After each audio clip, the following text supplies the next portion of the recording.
타이어 스르프 타임즈 2024년 1월 29일자를 진행하도록 하겠습니다. 구독, 좋아요 부탁드리고요. 필요하시면 1.5배속을 보시기 바랍니다. 오늘은 어저께 방송된 그 유명 유튜버 그 슈카월드의 그 내용을 제가 좀 요약 편집을 해서 제 견해도 좀 덧붙여 가지고 좀 진행을 해 볼까 합니다. 일반적으로 한국 언론은 일본 경제 뉴스나 뭐 다른 뉴스를 별로 많이 취급을 안 하는 것 같습니다만은 오래간만에 일본에 관한 그 경제 뉴스를 했길래 좀 취급을 해 봤고요. 또한 그 일본 야후 재팬이나 이런 데 뉴스를 보면은 중국에 관련된 뉴스들이 많이 나오는데 한국은 또 중국 뉴스는 별로 또 취급을 안 하죠. 뭐 조금씩 하긴 합니다만 허구날 뭐 나오는 것은 뭐 정치 문제나 사회 문제 이런 거에 해서 그런 것들이 좀 많이 눈에 띄는 식으로 지금 언론의 노출 그 순이라고 그러나요? 그런 식으로 운영되는 게 한국 사람들을 다 무식하다고 보기 때문에 그런 건지 어떤 건지 모르겠습니다만 자관 그 한국 그 SNS를 통한 그 뭐라고 그러죠? 플랫폼을 통한 그런 뉴스에서 노출 순위 뭐 이런 것들이 외국 관련들도 좀 많이 내줬으면 해요. 좀 더 세계적인 시각을 한국 국민들이 가져야 되지 않겠냐 하는 사명감을 가지고 언론기관 애들이 좀 그렇게 해야 되지 않을까 싶습니다. 서론이 길었습니다만은 일본 니케이 지수 역사적 고점이 보인다. 이렇게 제목으로 시작을 했는데요. 현재 일본이 그 34년 만에 최고점 연일 경신 중에 있다. 2010년 이후 280% 상승했다. 요게 한 니케이 35,000으로 좀 글씨가 작아서 안 보입니다만 35,870인가 이렇게 나타났습니다. 참고적으로 그 니케이 지수와 코스피 지수를 표현해 보면은 좀 뭐 코스피가 지금 별 볼 일 없다는 거를 좀 얘기를 하고 있죠. 이게 이제 일본의 그 경제 수준과 한국의 경제 수준을 상징하는 거라고 이렇게 볼 수 있을 것 같습니다.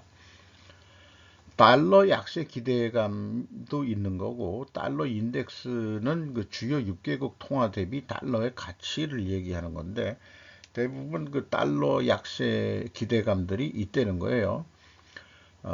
다른 나라들은 그 대부분 그 달러 인덱스를 그 사용하는 나라들이죠. 대부분 나라 주가 지수가 좋은데 중국 관련을 제외하고라고 표현했는데 중국항 수출 수입이 가장 높은 나라 중 하나가 우리나라이기 때문에 중국 의존도가 많아서 우리는 동반해서 별 볼 일 없죠. 지금 여러 번 뭐 얘기했습니다만 그래서 탈중국을 해야 된다라는 거 여러 번 저도 뭐 의견을 얘기했었습니다. 참고적으로 그 대만 것도 표현을 했는데 대만 증시의 시가총액이 약 2,700조 원인데 한국 증시 시가총액은 2,330조 원이다. 그러니까 대만한테도 밀렸다. 한국 증시 시가총액이 약 370조 원 작은데 2021년경에 역전이 됐다. 이렇게 소개를 하고 있습니다. 또한 그 일본의 니케이 지수가 요즘 그렇게 높은 것 중에 하나의 어떤 이 디딤돌이 될 만한 것들을 추가로 소개를 했는데 기시다 후미오 총리가 22년에 신자본주의 선언을 했는데 임금 인상을 통해 성장과 부의 분배를 촉진하는 신자본주의 프로그램을 실행하겠다. 보다 포용적인 이해관계자 자본주의로 가겠다. 이게 이해관계자라는 게 이제 주식시장으로 보면은 주주들이 되겠죠. 뭐 이해관계자는 여러 사람이 있지만 조직에서 기업에서 일하는 근로자들도 이해관계자고 소비자들도 이해관계자고 은행도 이해관계자고 그렇습니다. 그런데 이제 구체적인 대안이 없다는 비판이 있다는 거죠. 요거를 여기서 나온 용어만 가지고 한번 이렇게 갈등 해소 대립도로 표현해 보면은요. 목표가 신자본주의라는 게 이제 사실은 경제 성장 일본의 발전이겠죠. 신자본주의 성공을 위해서는 뭐 필히 경제 성장을 해야 한다. 경제 성장을 하기 위해서는 뭐 구체적인 대안이 없다 이게요. 그리고 신자본주의 성공을 위해서는 부의 분배를 해야 된다. 부의 분배를 하기 위하여는 임금 인상을 필히 해야 된다. 그래서 이제 일본 정부도 이 기업들한테 임금 인상을 허시오 했는데 그게 조금씩 인상은 되고 있지만은 기업이 돈을 벌어야 뭘 하는 거죠. 경제 성장이란 게 여기를 다른 말로 얘기하면은 기업이 돈을 번다. 돈을 벌기 위해서는 필히 뭘 해야 된다는데 이게 뭐 마땅하게 일본 정부에서 표현한 건 없다 이게요. 그러면은 이게 경제 성장이란 게 어떻게 생각하면 인플레이션이 좀 높게 올라간다는 거로 비유를 하면은 경제 성장을 위하여는 적절한 물가 상승이 또한 유지돼야 된다. 이렇게도 얘기를 해야 되겠죠. 그러면은 임금 인상과 물가 인상 간에는 상충 관계가 있다. 이렇게 되겠습니다. 그래서 일본은 저물가에서 인플레이션 2% 상승 목표이나 임금 인상보다 더 물가가 올라갈 경우는 실질 소득은 감소할 수도 있기 때문에 이런 조정이 매우 어려운 거죠. 현실적으로. 그래서 이 중장기적으로 달러 약세 흐름이 뚜렷하다 하는 표현은 일본의 제가 한 이틀 전에 소개한 거예요. 일본의 JFX라는 데가 있는데 거기에서 소개한 것도 달러 약세 흐름은 뚜렷하다 하는 거 했던 거 다시 한번 여기 가져왔습니다. 그래서 증권거래소에서 취했던 조치들을 소개를 하고 있는데 코스피를 우리는 일부 시장을 여긴 코스피라고 본다면은 일부 시장에 맞지 않는 기업이 너무 많다. 그리고 평범한 가치를 보이는 기업은 일부 시장에서 제외시키겠다.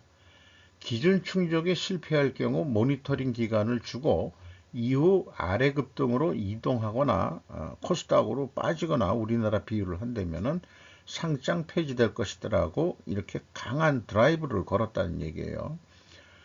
그리고 이제 이 지배구조 백서라는 것을 냈는데 도쿄 증권거래소가 2023년에 이런 1번, 4번, 5번 뭐 핵심적인 거를 소개했습니다만은 이런 것들을 ESG의 G에 해당한다 이렇게 보겠습니다. 뭐 여러 이해관계자 자본주의에도 들어가는 항목이 되겠죠. 그런데 핵심적인 내용은 PBR 1 미만 기업들은 개선 방안을 공개하라고 그런 의무사항을 준 거가 이제 주요했던 원인 중에 하나가 아니겠느냐 이렇게 본답니다. 그래도 부족해서 더 센 유도 정책이 필요하다. 대담하고 근본적인 변화를 가져오겠다. 이렇게 이 생각들을 해서 일본 개인저축계좌 NISA라고 되어 있는데 대대적 제도 개편 선언을 했다. 이렇게도 소개를 하고 있습니다. 한마디로 뭐 세제 혜택을 국민들한테 많이 줘가지고 이제 장롱의 돈을 주식 투자 좀 하세요 라는 쪽으로 좀 몰고 있다는 거죠. 그래서 PBR이라는 거 뭐 사실 저는 스루프트 회계 분석하기 전까지는 관심이 없었고 또 스루프트 회계 쪽은 주가하고는 크게 관련이 없는 거지만은 참고적으로 어차피 그 재무제표를 그 분석을 하다 보니까 주가도 좀 관심이 가서 저도 조금 취급을 하고 있는 건데요. 맨 말미에 기업체 분석을 하면은. 그래서 그 PBR이라는 게 제가 그때 이제 인식을 한 게 시가 나누기 BPS거든요. 그럼 BPS라는 게 뭐냐? 그러면은 장부 가격이에요. 일주당 그 장부 가격. BPS는 그럼 어떻게 뽑냐 그러면 자본 총계 나누기 유통 주식 수다 이게요. 처음에 저는 요거 개념이 좀 헷갈려 가지고 발행 주식 수인가 유통 주식 수인가 하는데 자기 주식을 사 가지고 유통 주식이 줄어들면은 그 자본 계정에서도 그건 마이너스로 그 표현을 해 놓거든요.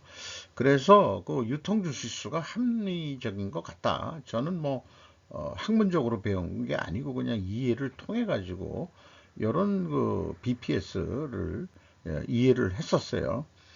그래서 이 샘플로 제가 가져온 기업은 액면 가격이 5,000원이지만은 계속 기업이 성장해 가지고 BPS 일주당 그 장부 가격이 41만 5천 원 선입니다. 그럼 시가가 48만 9천 원이니까 요걸 시가 나누기 BPS 가격으로 나누면은 요게 이제 118%가 나오는데 퍼센테이지 아니면 1.18이 되겠죠. 그러면은 1 미만 기업들은 개선 방안을 공개하라 이렇게 의무사항을 줬다 그러면은 우리나라도 그렇게 만약에 강력하게 드라이브를 건다 그러면은 코스피 전체의 PBR이 0.89입니다. 그래서 전체 지수 1이 안 된다는 거죠. 그러면 모든 기업이 그 개선 방안을 공개하라. 이거 우리나라가 실행하기가 어려울 거다. 그런 얘기도 하고 있네요. 이게 우리나라의 그 일본 기업과의 그 현실 차이인 것 같습니다. 아까 그 개인 NISA에 대한 세제 혜택 대폭 확대에 대한 내용들을 쭉 하고 있는데 말씀드린 대로 그 국민 개인들 소비 안 하고 또 장롱에 묶여 있는 돈들 이제 좀 돈들들 쓰면서 주식시장도 활황화하고 이렇게 해서 그 일본이 다시 잃어버린 30년에서 이제 슬슬 벗어나고 이제 인플레이션 국가로 가겠다. 경제 성장을 하겠다. 이런 얘기고 우리나라 김지현 금융위원장도 유사한 그 견해를 그 발표했다는 거를 또 소개를 했습니다. 기업 밸류업 프로그램을 도입한다. 밸류업. 그러니까 가치를 올리는 거죠. 거기 구체적으로 뭔지 모르지만 금융투자소득세 폐지한다. ISA, 일본은 NISA라고 개인종합자산관리계좌 지원 강화 등 세제 개편을 추진하겠다. 확정한 건 아니고 이렇게 되네요. 그래서 뭐 그 이해관계가 있는 그런 사람이 이런 질문을 했다고 그래요. 대한민국도 완화적 통화 정책을 하면 되지 않느냐. 화끈한 제로금리에다가 양적 돈을 왕창 풀면은 일본처럼 디프레이션 때 하는 거고 이거는. 그런데 이제 표현한 거를 제가 좀 요약을 해봤어요. 일본은 그동안에 저물가에 시달리는 국가니까 2%의 인플레이션을 달성하겠다는 경제성장을 2% 달성하겠다는 얘기나 마찬가지거든요. 근데 우리나라 같은 경우에는 돈 풀고 금리 인하되면은 물가 안 오르겠느냐. 그 다음에 그 부동산 가격도 또 크게 또 버블처럼 올라가지 않겠냐. 지금 그 부동산도 버블이라고 그래서 좀 문제가 돼 있는데 중국의 그 의존도가 많아가지고 지금 같은 계피를 보고 있는 건데 세상에 안 오르는 것이 없는 국가라고 좀 유머스럽게 표현을 했습니다. 우리도 2%의 인플레이션을 달성하겠다. 그래서 이 표현을 또 재밌게 했어요. 같은 말 다른 개념이다. 이게 다른 느낌이라 그랬는데 우리나라는 인플레이션이 너무 올라가니까 내리겠다는 거가 우리의 목적이고 일본은 적정 수준으로 인플레이션을 올리겠다. 이런 차이가 있는 거죠. 그래서 일본에 대한 그 얘기를 그렇게 소개를 했고, 니케이 지수가 크게 올라가고 있다는 거. 중국은 디프레이션에 빠지는가? 미래형으로 했지만 사실 빠지고 있죠. 어, 일본 뉴스에서는 이미 많이 취급했고, 그 다음에 저도 많이 인용을 해서 소개를 하고 했습니다. 최근 거의 데이터를 가져와서 얘기하고 있는데, 중국 12월 소비자 물가가 0.3%, 3개월 연속 마이너스 물가가 나타났다고 그러고, 중국 12월 생산자 물가가 마이너스 2.7%로 15개월 연속 마이너스 물가다. 중국의 심각한 소비 부진, 더 월스트리트 저널도 소개를 했다고 그러고요. 중국 부동산 가격이 하락하고 있다. 12월 70개 도시의 주택 가격이 9년 만에 가장 빠른 속도로 하락했다. 급감하는 중국 부동산 거래량, 중국 설 연휴 3일간 주택 매매 전년 대비 26% 감소했다. 중국 최대 그림자은행 중즈그룹 파산 신청.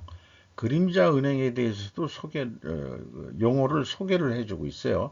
일종의 민간 자산관리회사 자금을 모아 부동산, 주식, 채권 등에 투자하는 것을 하는 그런 은행을 말하는데, 기관일 수도 있고, 한국으로 치면 부동산 PF 자금줄 회사 파산한 거나 파산이다, 이렇게 소개를 하고 있습니다.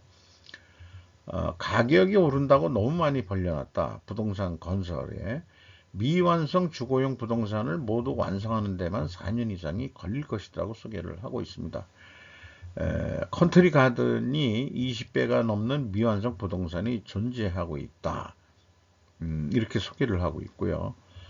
거기다가 이제 저출산 고령화가 벌써 닥치고 있다. 이게 이제 문제다 이거죠. 우리는 1인당 그 GDP 3만 2천 달러 정도 제가 알고 있는데, 중국이 현재 1만 2천 달러인데, 인구가 많아서 이제 그 1인당 GDP는 좀 당연히 낮게 나오겠죠. 빈부격차도 심하고, 도시와 농촌의 빈부격차도 심하고, 그걸 전체 인구로 나눠버리면은 이렇게 낮게 나올 수밖에 없겠죠. 그러니까 실제 도시에 사는 사람들은 또 엄청 잘 사는 사람들이 많아가지고, 돈자랑질 하러 외국에 많이 돌아다니고, 뭐 시끄러워가지고 외국에 가면은 잘난 척하는 애들이 많아가지고, 그런 뉴스도 많이 봤죠. 그러면 지금 현재 중국보다도 중국이 디프레이션으로 가고 있는가 했는데, 원래 이제 일본이 이제 이렇게 디프레이션을 잃어버린 30년을 된 게, 저성장 더하기 부동산 버블 붕괴, 거기다 디플레이션, 저성장이나 디플레이션이나 좀 비슷한 것 같은데, 저출산 고령화의 대명사였다, 일본이. 그래서 그렇게 되기 과정까지의 그 프라자 협정에 의해 가지고 eng화를 강화시켰죠. 그 다음에 미일 반도체 협정 세 차례나 합의를 해가지고 일본 반도체를 완전히 그때 이제 거의 죽인 거나 마찬가지다. 일본이 조금 따라오면은 장가 그때 미리 미국이 일본을 죽인 건데, 중국을 너무 많이 키워놓은 상태이기 때문에 죽이기가 요즘 아주 쉽지는 않을 것 같아요. S&P 글로벌 레이팅이라는 데서 우리는 중국의 상황과 1991년 일본의 부동산 거품 붕괴 이후의 경제 침체 사이에서 유사점을 발견했다. 그러나 우리는 중국이 이를 극복할 수 있으리라고 믿는다. 글쎄요, 이런 표현을 왜 했는지 모르겠어요. 미국도 일본도 부동산 버블로 인한 경기 침체가 왔을 때 대처법은 기준금리를 제로로 하고 무제한 양적 완화를 했었다. 그런데도 일본은 성공을 못한 이유가, 일본 국민들은 소비하지 않고 불안한 앞날을 위해 소비하지 않고 저축만을 했다. 이런 얘기죠. 그러니까 안 쓴다 이게요. 고령화가 되고 하고 있는 것도 또 있었고 그런 거하고 맞물려 가지고 그렇게 된 것 같습니다. 그래서 중국에서도 금리를 내리고 있는데 찔끔찔끔 내리고 있다 이렇게 표현을 하고 있고요. 지금 이 순간에도 중국 정부는 경기 부양책을 발표 중 1월 24일 186조 원 규모의 유동성 공급을 발표. 요것도 어디서 제가 인용해서 이미 소개를 했던 내용입니다. 인민은행의 지급 준비율을 0.5% 인하했다. 그래서 돈을 더 풀겠다. 이런 건데, 그러나 중국의 제일 목표는 경제 안정과 불만 세력의 차단이지 경제를 활성화하는 거는 지금 아닌 것 같다는 분석이죠. 빈부격차가 확대가 예상되는 대규모 부양책이 가능할 것인가? 중국 공산당은 경제구조 조정을 원하는 것이 아니라 사회개혁을 원하고 있다. 이건 시진핑이가 원하고 있는 거죠. 이것은 훨씬 큰 그림이며 이 때문에 중국 정부가 대규모 부양책을 사용하지 않을 것으로 생각한다. 이런 견해들이 있었죠. 이렇게 이제 되는데 시진핑의 공동부유라든지 그 다음에 이제 민간 기업들 죽이기 그리고 경제 발전할 때 그냥 내비뒀다가 이제 거의 대부분 국영화해서 국가 자본주의로 가고 있는 거로 그렇게 저는 이해를 하고 있습니다. 그래서 여기 위에 표현했듯이 공동 부유라고 말을 했지만은 결과적으로 다 같이 못 살면은 불평불만이 없어서 그 정권을 유지할 수 있을 거라고 보는 거죠. 이만 됐다 그 정도 됐으면은 된 거고 이제 민간 개인 그러니까 돈 많은 애들 다 죽이고 국영기업화하고 공산당은 영원히 해가지고 공동 빈곤으로 나타날 것이다. 그러니까 뭐 중국에서 돈 있는 사람들이 막 도망 나오고 뭐 돈 빼돌리고 외국으로 지금 그러고 있는 중이죠. 그리고 이 해외 자본도 지금 나가고 있다 이게요. 그래서 25년 만에 최초로 중국 외국인 투자가 마이너스를 기록했다. 근데 이런 돈이 한국으로 좀 와줬으면은 우리 코스피가 많이 올라갔을 텐데 아니고 그 돈이 일본으로 가고 있다. 그거는 뭐 한국도 중국의 의존도가 너무 심해서 외국 사람도 뻔히 아는 건데 이런 얘기 들어보면 지금도 중국하고의 뭐 관계 정상화 그다음에 뭐 우호 협력 이따위 얘기하는 아직 친중파 애들이 많죠 우리나라에. 어떻게 해야 하는가? 돈을 더 풀면 해결이 되나? 중국도 화끈하게 풀어? 돈을 화끈하게 풀어서 문제가 해결되는 국가들의 특징은 화끈하게 풀린 돈을 사람들이 소비하는 거죠. 미국의 예입니다. 화끈하게 돈들 씁니다. 돈을 미국이 풀었더니 그래서 너무 인플레이션이 돼가지고 금리를 또 올리고 있죠. 음. 그 금리를 그렇게 올리는 거는 저는 중국 죽이기 금리로 일본은 환율로 주겠는데 중국은 뭐 환율 협상 뭐 이런 할 생각은 없고 좀 멀찌감히 간접적으로 금리로 좀 중국 죽이기의 일은 아닌가 이렇게 생각을 합니다. 아무리 풀어도 돈을 안 쓰면 그 돈은 결국 다시 은행으로 돌아온다. 과거에 일본의 양적 완화가 힘을 못 쓰던 이유 소비 부족이었는데 중국도 그렇게 될 확률이 높다. 그래서 유동성 함정을 소개를 했고요. 이것은 이제 폴 크루먼의 어떤 기고문을 소개한 건데 중국의 소비자 지출은 대단히 낮다. 중국은 가계소득을 낮추고 이를 정부가 통제하는 투자로 옮기고 있다. 이렇게 얘기를 하고 있고요. 돈, 소득이 낮춰지고 있음에도 불구하고 1대1로 사업을 아직 미련이 있어가지고 외국 투자에 돈도 빌려주고 지금 또 그렇게 하고 있죠.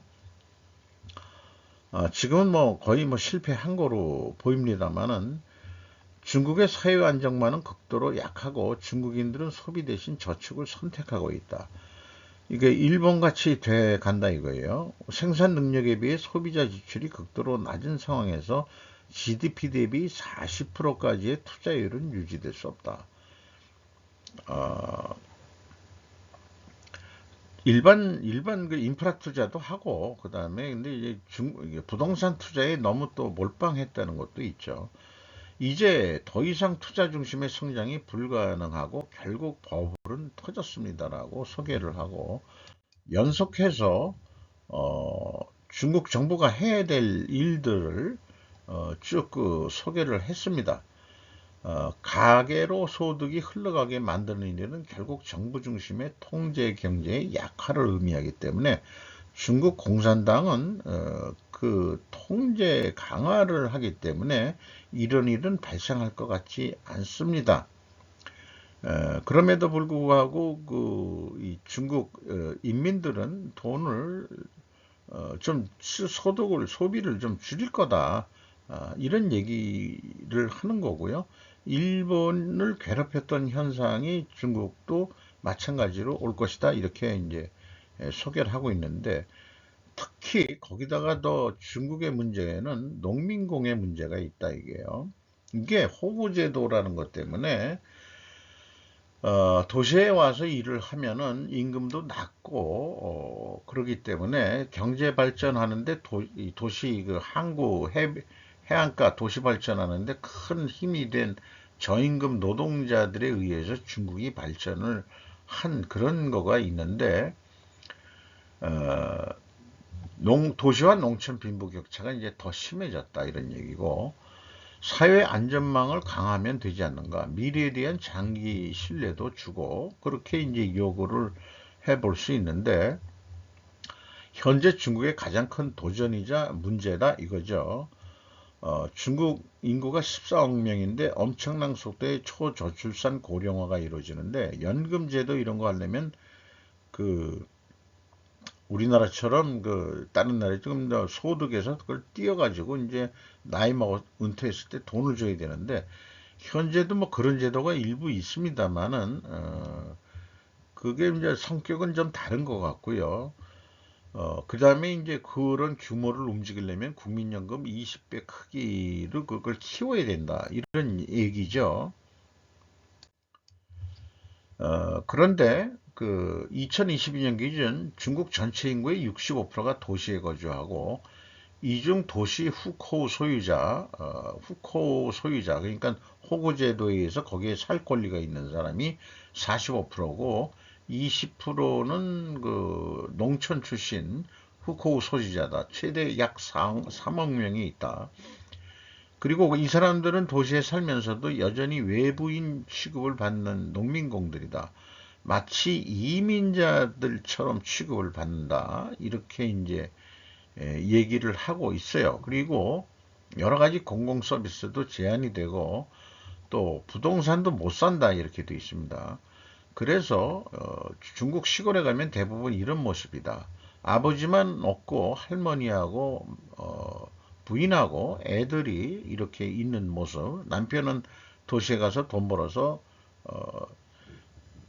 우리나라에 들어온 외국인이 돈 벌어가지고 그 저기 본국에 자기 그 이 나라에 돈 보내는 거하고 똑같은 생활들을 쭉 하고 있다 이거죠. 그래서 전 재무장관이라는 사람이 있는데 농민공들한테도 도시 부동산을 구매할 수 있도록 허가한다면 이게 그렇게 된다 그러면은 사실 그 거주 이전의 자유를 줘야 된다는 이런 표현 아니겠어요? 현재 리창 총리 역시 농촌 인구를 도시로 편입시키는 방안을 적극 강조했다 했는데 글쎄요 중국이 어떻게 될지 잘 모르겠습니다. 여기까지 이제 중국 이 저성장 디프레이션에 대한 거고 다른 소재 하나는 다시 떠오르는 원자력 발전에 대해서 소개를 했습니다. 월스트리트의 ESG 열풍이 사그러들고 있다. 이런 의견도 국내에서 많이 벌써 얘기하시는 분들이 있고, 친환경 기업들은 사실 현재보다 미래를 바라본 투자인데, 그 미래 가치가 잘 안 보인다 그러니까, ESG 펀드에서 다 돈들이 현재 좀 빠지고 있다. 이런 얘기 같아요. 어, 여기 표현했듯이 금리가 상승한 상황에서 금리가 계속 올랐죠. 투자 비용 상승과 미래 기대 이익의 현재 가치가 하락했기 때문에 미국에서 ESG 펀드가 지금 별 볼 일 없다. 이렇게 되어 있습니다. 그래서 정치 분쟁화되는 ESG라고 해서 플로리다 주지사 드산티스가 이 ESG를 주창했던 글로벌 금융 세력을 공격을 시작했다는 얘기를 쭉 소개를 하고 있습니다. 다시 크게 증가하는 원자력 발전 가장 현실적인 대안이라는 인식. 이거 이미 문재인 정권 때 우리나라 많은 사람들이 그 언급을 했던 얘기인데 말을 안 들었죠. 어, 참 그게 안타까웠어요. 그렇게 생각이 드는데 그 대안으로 뭘 했냐 그러면은 뭐 태양광 하겠다 그런 거 아니에요. 이게 친중 쪽으로 하는 쪽에 침묵을 했어요. 문재인이가. 새만금에도 그거 뭐 중국하고 뭘 해서 태양광 발전소 그 어마무시하게 만들어 놓은 것 같은데 그거 새들 똥 때문에 그거 나중에 유지보수하기도 힘들 것 같은데 그래서 그 자관 이렇게 그 수요들을 인식을 하니까 우리알은 그 가격이 좀 오르고 있고 또 우라늄에 대해서는 어 뭐 러시아가 공급이 가장 그 뭐라지 점유율이 높다 그러네요. 근데 이제 독일 소개를 하는데 2023년 4월 남아있던 원전 3개를 모두 폐쇄했다 이게요. 그래서 완전 탈원전 국가로 했는데 그 결과는 두 번째로 비싼 그 세계에서 비싼 전기료를 내는 독일인들이 됐다. 그럼 뭘로 발전하냐면은 환경을 주장하는 거니까 그동안에 그 독일의 그 정권을 지배했던 데가 대부분 그 좌파 성격이 돼가지고 환경론을 했던 그런 정당들이 했기 때문에 그렇게 된 건데 제 생각에는 그 메르켈 총리가 집권했을 때 러시아하고 짝짝꿍이 잘 맞아가지고 독일이 탈원전을 할 수 있었던 것은 러시아 천연가스 파이프라인이었는데 그게 막혔죠. 그 결과 미국이 천연가스를 수입해서 사용할 수밖에 없다. 발전 방법의 포트폴리오 정책을 했어야 하지 않겠냐 하는 게 이제 제 견해가 되겠습니다. 그래서 그 이것도 그 좀 알기 쉽게 그 갈등 해소 도립도로 해보면은 지속 가능 사회를 위하여는 반드시 경제 성장을 해야 되는데 경제 성장을 위해서는 원자력 발전을 해야 한다. 지속 가능 사회가 되기 위해서는 위험성을 회피해야 된다. 위험성을 회피하기 위해서는 탈원전을 해야 한다. 이게 이제 우리나라에도 이런 그 갈등이 있었던 건데 문재인 정권 때 탈원전을 선언을 해서 일부 했죠. 100%는 못했지만은 그런 게 있었죠. 그래서 현재로서는 이쪽이 이기고 있는 것 같습니다. 그 경제적인 측면에서. 그래서 안정성은 보완해 가면 되는 거죠. 위험성 회피라는 것은. 그래서 참고적으로 그 금리 인상이나 이런 등등으로 인해 가지고 미래 가치가 잘 안 보여서 그런지 어저께인가 그 제가 그 이미 소개를 한 게 옥상 태양광 산업이 붕괴될 위기에 처할 수도 있다는 뉴스를 어제 소개를 한 내용을 다시 잠깐 소개를 하는 거고요. 여기 표현한 대로 금리가 상승한 상황에서 투자 비용 상승과 미래 기대 이익의 현재 가치 하락. 이 예가 이런 옥상 태양광 산업 이런 거 아니겠느냐. 미국에서 이제 나타나는 현상이다 이거죠.